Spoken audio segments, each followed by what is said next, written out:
welcome to another video. This is Eleni, and on the left side you see a page created with the same products and the same process I will repeat today, the only difference being that I used a face stencil for that girl.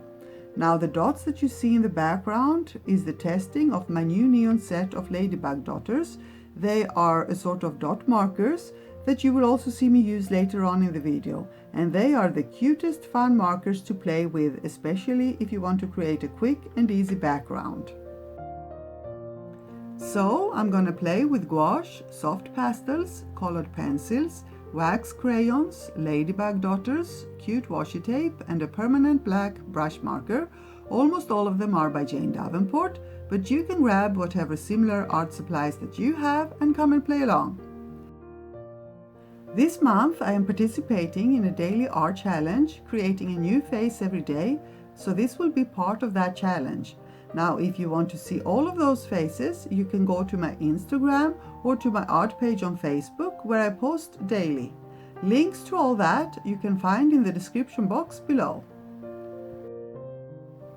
I am using this face sketch I did a while ago, and I will give you a free printable of it so that you can join in even if you are not confident drawing. And I will leave it as it is here without any hair so that you can give her any haircut that you like. Hope you enjoy it and get inspired to play along.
And this is it. Hope you came along and played with me and hope you had fun. If you have any questions, don't hesitate to leave them in the comments below and I will answer them as soon as I can. And if you enjoyed this video, please give it a thumbs up, leave a comment under it, but also make sure to subscribe to my channel and click the bell to get notified about my new videos. Thank you so much for being here. Stay safe and see you soon. Love and kisses.